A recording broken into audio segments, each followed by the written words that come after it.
Come on, this way, come. Hey, y'all. Ozzy, let's go. I got exciting news for y'all. Ozzy, come. Let's go, come. Ooh, we just got a lot of rain. Good girl, Lucia. Her recall's getting real good. Ozzy, hurry. Let's go. Ozzy, come. Look at this garden, y'all. Good boy, Ozzy. Come on, Tux. Hurry. Come on, Tux. Yeah, I got some really exciting news for y'all. Well, kind of interesting stuff. Let's go this way, Papa. So, you know how I'm always say, well, first let me introduce my pack.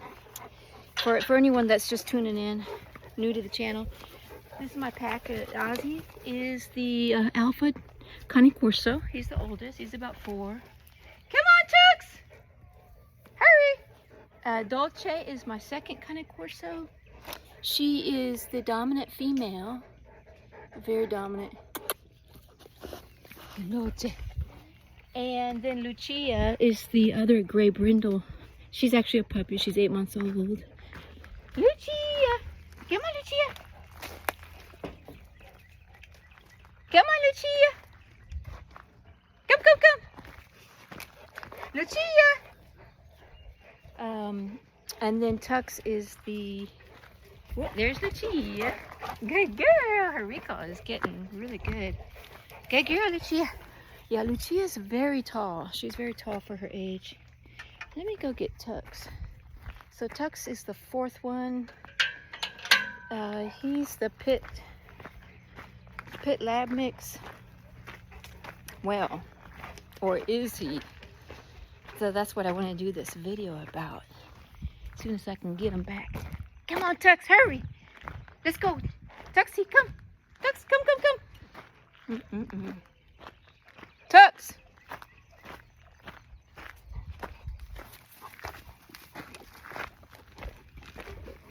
We have a lot of baby deer around the yard now, around the property. Who's hungry?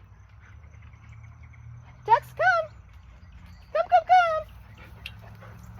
There's Tux. Come on, Tuxie.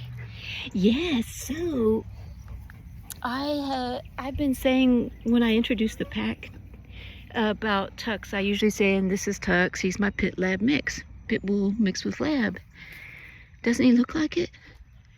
Kind of looks like more like a black lab. But see how his who's hungry? Let me see. When I say who's hungry, he'll perk his ears up. Tux, are you hungry? Hey, are you hungry? Let me see. What was it? Is that a cat? Who's hungry? Let me see. Who's hungry?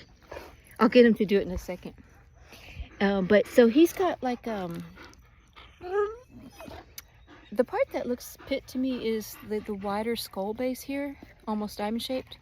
And when he perks his ears up, they lay flat and taper down like a pit bull. Are you hungry? I'll do it in a second and you can see. And then also I'll try to put it, come on Tux, I'll try to put it in the profile, in the, in the thumbnail. Maybe I'll put it in the thumbnail. A picture of him where I really think he looks more of the pit bull features. Come on, let's go Tux, hurry, let's go this way, hurry. Come, who's hungry? Who's hungry? Come on. Good boy, Tuxie. Good boy, Tuxie. But anyway, so I usually concentrate on the Cane Corsos on the channel because that's what the channel's about. Tux gets a lot of attention off camera, but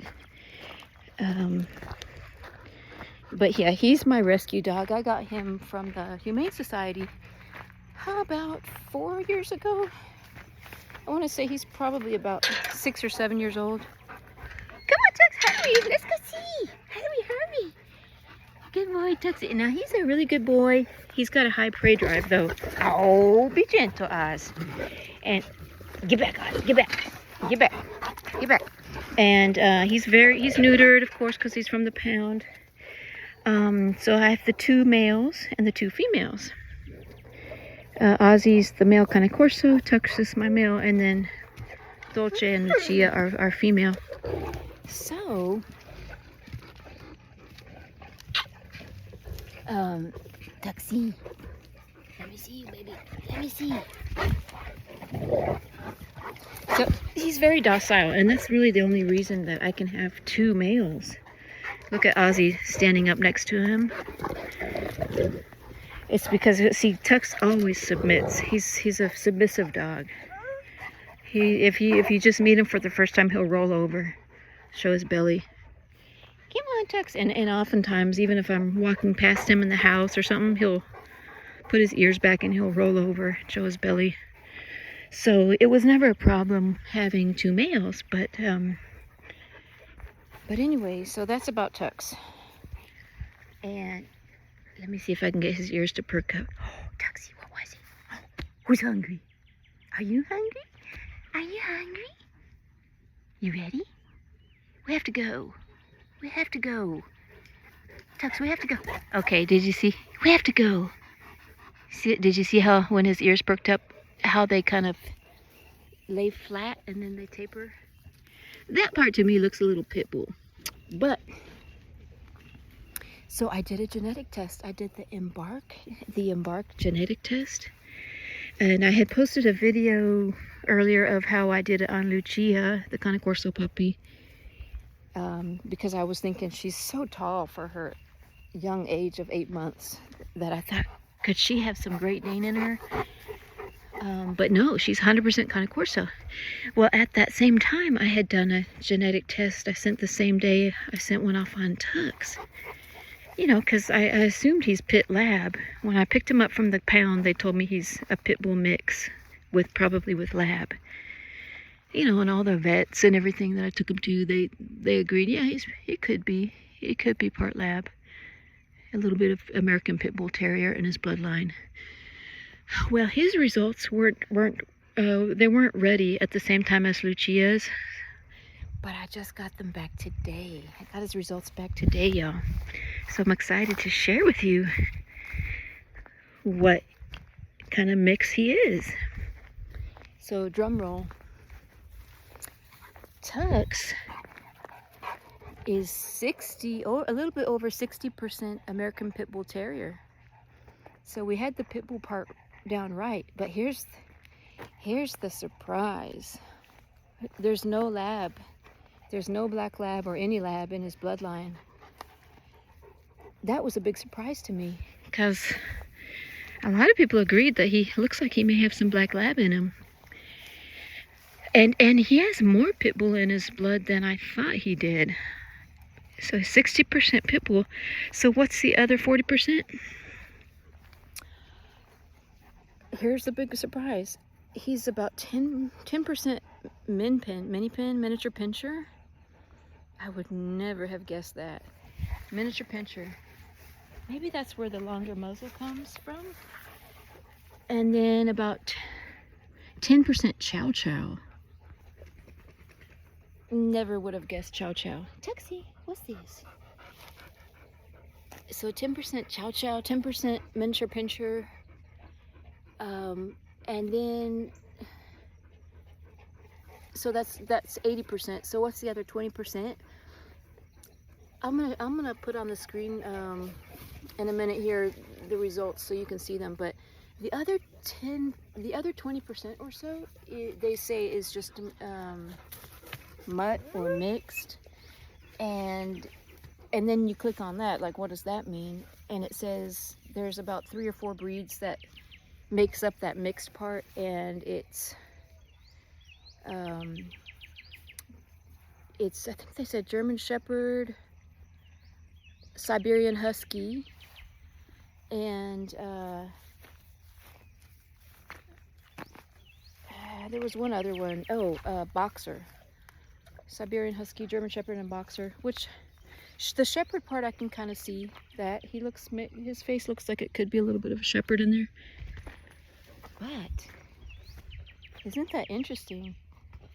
Isn't that so? That's why I love genetics. It's just so fascinating, because that's the code.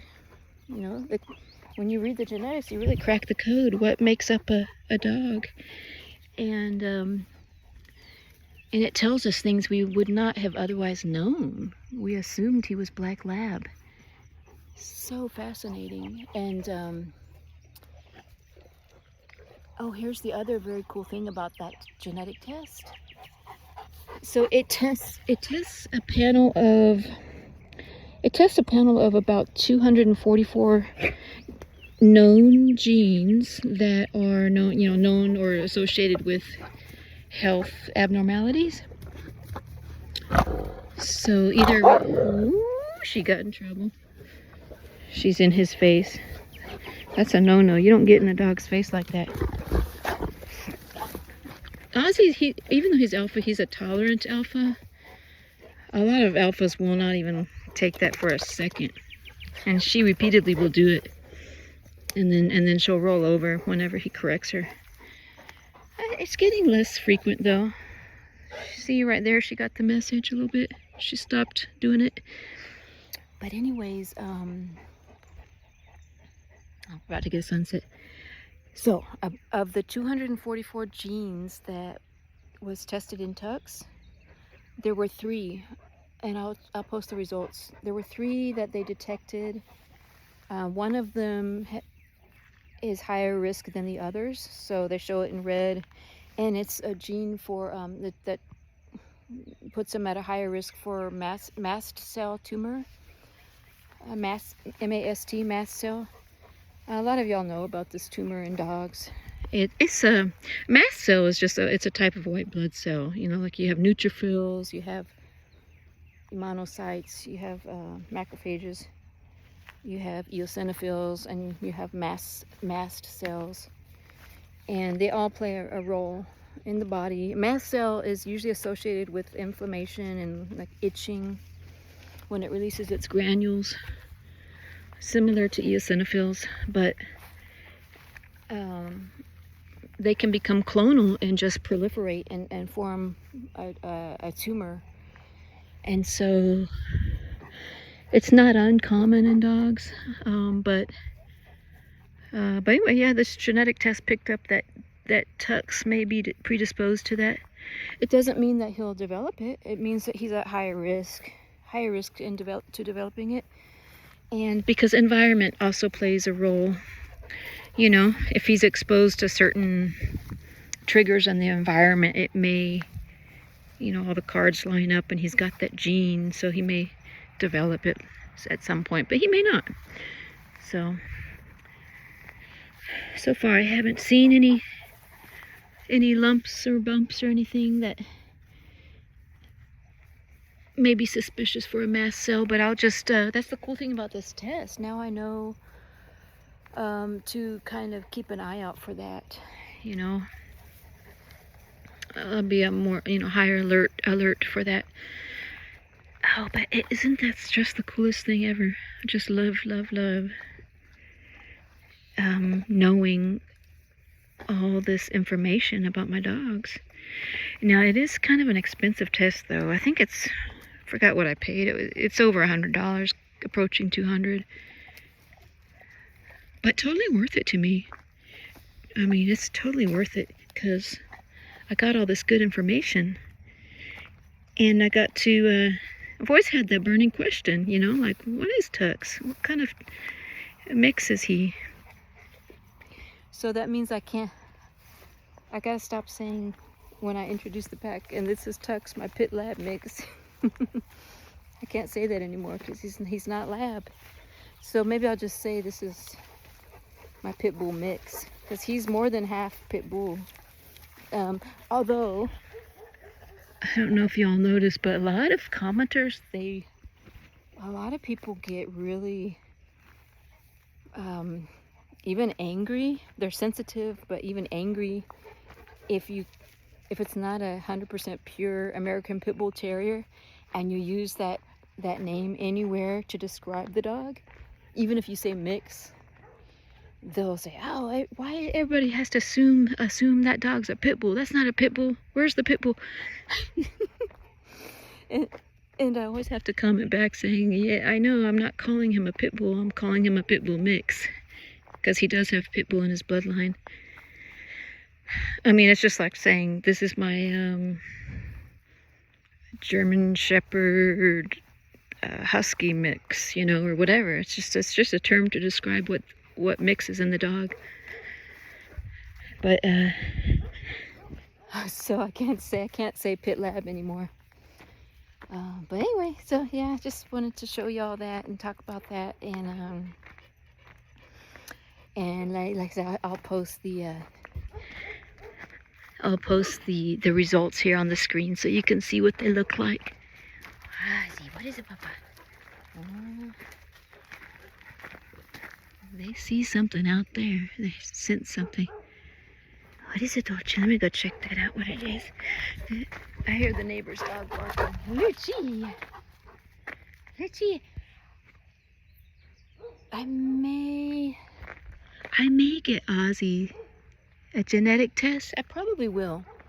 I think I'm gonna do Ozzy and maybe Lucci, maybe Dolce next. Eventually I want to get all my dogs genetic tested. For the health risk. It's basically a health risk screen, just to see if they do have any genetic variations in their DNA that would predispose them to any kind of genetic abnormality. But alright, y'all, I hope you're having a good day, and we'll catch you on the next one. Say bye, Lucci. Say bye, Lucci. Bye, y'all.